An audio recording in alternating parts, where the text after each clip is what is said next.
સુરતમાં કાયદો વ્યવસ્થાની સ્થિતિ પર પ્રશ્નો ઊભા કરતી એક ગંભીર ઘટના સામે આવી છે, જેમાં ડિંડોલી વિસ્તારમાં આવેલી 3 દુકાનોમાં તસ્કરોએ હાથની સફાઈ કરી દીધી છે।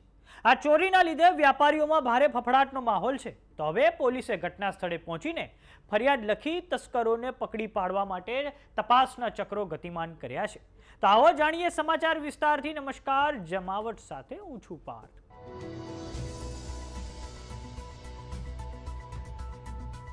દક્ષિણ ગુજરાતનું સુરત શહેર કે જ્યાં તંત્રની બેદરકારીના લીધે દર વર્ષે વરસાદમાં ખાડી પૂરની સ્થિતિ બનતી હોય છે અને આ કારણે સામાન્ય વેપારીઓની દુકાનો ડૂબી જતી હોય છે। તો બીજી તરફ હવે કાયદો વ્યવસ્થાના લીરા ઉડાડતી એક ગંભીર ઘટના સામે આવી છે, જેમાં તસ્કરોએ સુરતના ડિંડોલી વિસ્તારમાં ખૂબ મોટી ચોરીને અંજામ આપ્યો છે।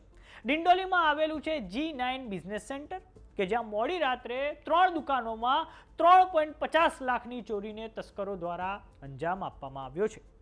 આ કારણે વ્યાપારીઓમાં ભારે ફફડાટ છે। ડિંડોલીના G9 બિઝનેસ સેન્ટરમાં શોપ નંબર 203, 105 અને 208 ને તસ્કરોએ નિશાન બનાવી છે।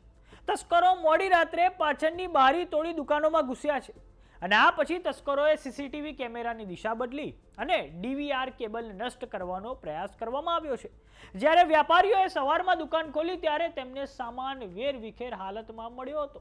ત્યારબાદ વ્યાપારીઓએ તાત્કાલિક ધોરણે 112 પર કોલ કરી પોલીસને જાણ કરી હતી અને આ પછી માહિતી મળતા જ ડિંડોલી પોલીસ ઘટના સ્થળે દોડી આવી હતી અને આ પછી ફરિયાદ નોંધીને તસ્કરોની શોધખોળ શરૂ કરવામાં આવી છે। હવે આ સમગ્ર મામલે ફરિયાદી વિજય ચૌધરીની પ્રતિક્રિયા સામે આવી છે। આવો સાંભળીએ તેમણે શું કહ્યું છે। मेरा नाम विजय ज्ञानेश्वर चौधरी है। मैं यहाँ पे G9 बिजनेस सेंटर में सेकंड फ्लोर पे 201 से लेके 205 पूरा मेरा शॉप है। यहाँ ऐसे मेरे 6 शॉप है। मैं स्कूलजी और सीजी करके 2 अंडरवेयर के ब्रांड यहाँ रनिंग करता हूँ। मेरा खुद का मैन्युफैक्चरिंग है और मेरा खुद का ऑनलाइन सेलिंग है। यहाँ पे मेरा पूरा ऑनलाइन सेलिंग का मतलब स्टाफ बैठता था और उनके लैपटॉप थे। मैं यहाँ पिछले 6 से 7 साल से यहाँ पे धंधा कर रहा हूँ और मेरा ऑनलाइन का यहाँ पे अंडरवेयर का सेलिंग का काम है। मुझे सुबह कॉल आया, मेरे ऑफिस 9 बजे खुल जाता है। 9 से 6:30 मेरा ऑफिस का टाइम है। सुबह 9 बजे बंदे ने खोला होगा, सामने से शटर खोला तो शटर कोई कुछ हुआ नहीं था। उन्होंने खोला, देखा तो यहाँ चेयर लगी थी और कैमरा घुमा गया था और पीछे की बारी खुली थी। यहाँ से यहाँ से टेबल पे से 4 लैपटॉप, यहाँ से 2 लैपटॉप और ये ड्रावर जहाँ जिसमें पैसे रखे थे वो ड्रावर में से पैसे, और यहाँ एक और पिगी भाई का पिगी बैंक था, वहाँ उसने 12 से 15 हज़ार को जमा किए थे, वो वाला ऐसा पूरा चोरी हुआ था। ये ड्रावर वार तोड़े हुए थे जैसे कि आप देख रहे हो, ये ऐसे कैसे थे। तो फिर मैंने तुरंत 112 नंबर पे फ़ोन किया, उन्होंने मुझे कनेक्ट करवा दिया। फिर मुझे इमरजेंसी फ़ोन आया तो उनसे मेरी बात हुई और यहाँ पे अभी 105 नंबर मेरे सिवा 105 नंबर में लैपटॉप और कुछ नकदी उनका भी चोरी हुआ है। और सामने मेरे अपोजिट साइड में 208 नंबर शॉप नंबर है, वहाँ से भी साड़ियाँ चोरी हुई है। उन्होंने लैपटॉप का एप्पल का लैपटॉप था तो उनका लैपटॉप छूट गया है और बाकी के शॉप खुलने बचे हैं। जैसे कि मंडी का दिन है, आज जैसे जैसे खुलेंगे वैसा पता चलते जाएगा। अच्छा, ये जो चोरी है, ये चोर जो थे वो कहाँ से आए थे और जो दूसरी दुकानों में भी चोरी हुई है वहाँ पे भी किस तरह से आए? वो सेम मतलब उनका पैटर्न सेम है कि वो पीछे से आए, पीछे से बारी खोली, अंदर से उन्होंने सब लिया और वो विंडो से ही पीछे से ही चले गए। या जो मैं 3 शॉप बता रहा हूँ, मेरा और बाकी के 2 तीनों में सेम ऐसे ही हुआ है। अच्छा, आपके वहाँ पे कितने की टोटल चोरी? मेरे यहाँ ऐसे मतलब अगर लैपटॉप और सारी अगर नकदी का जोड़ो तो 3, 3.5, 3.25 लाख जैसा चोरी हुआ है। अच्छा, और रोकड़ कितना? और रोकड़ 35 से 40 हज़ार के बीच में गया होगा दोनों मिला के। अच्छा, आपने पुलिस को जान किया और कौन से पुलिस?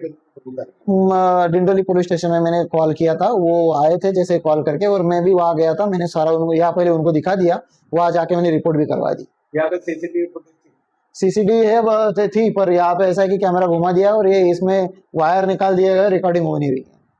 તો સુરતમાં અગાઉ 27મી એપ્રિલના રોજ વરાછા વિસ્તારમાં લંબે હનુમાન રોડ પર આવેલી સ્ટેટ બેંક ઓફ ઇન્ડિયાની શાખામાં દોડા દિવસે અંદાજે 50 લાખની સનસનાટી ભરી લૂંટ થઈ હતી અને આ ઘટનામાં હથિયારધારી લૂંટારુઓએ બેંકમાં કર્મચારીઓને બંદૂકની અણીએ બંધક બનાવીને આ ગુનાને અંજામ આપ્યો હતો। તો સુરતના વ્યાપારીઓ બેવડી મારનો સામનો કરી રહ્યા છે। એક તરફ દર વર્ષે જ્યારે સુરતમાં વરસાદ પડે છે ત્યારે ખાડી પૂરની સ્થિતિનું નિર્માણ થતું હોય છે। એટલું જ નહીં, સુરત શહેરમાં જે કોમ્પ્લેક્સો આવેલા હોય છે ત્યાં પાણી ઘૂસી જતા હોય છે અને આ જ કારણે તાજેતરમાં જે જુલાઈ મહિનાની શરૂઆતમાં જે વરસાદ પડ્યો તે કારણે જે પોદ્દાર આર્કેડ હતું તેમાં પાણી ઘૂસી ગયા હતા અને વ્યાપારીઓને ખૂબ મોટું નુકસાન થયું હતું।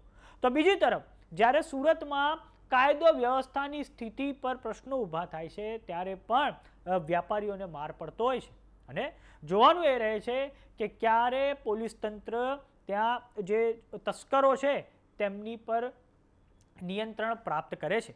પરંતુ હાલમાં તો સુરતમાં આ રીતે ચોરીના કિસ્સાઓ અવારનવાર સામે આવતા હોય છે. અપેક્ષા રાખીએ કે પોલીસ તંત્ર જાગે અને આ જે તસ્કરો છે તેમાં ભય પેસે એવી એક ઉદાહરણરૂપ કાર્યવાહી કરવામાં આવે. તો સમાચારોમાં અત્યારે બસ આટલું. જોતા રહો જમાવટ. જો તમે અમને યુટ્યુબ પર જોઈ રહ્યા તો સબસ્ક્રાઇબ કરો. જો તમે અમને ફેસબુક પર જોઈ રહ્યા તો ફોલો કરો. વોટ્સએપ ચેનલને જોઈન કરવાનું ન ભૂલતા. નમસ્કાર.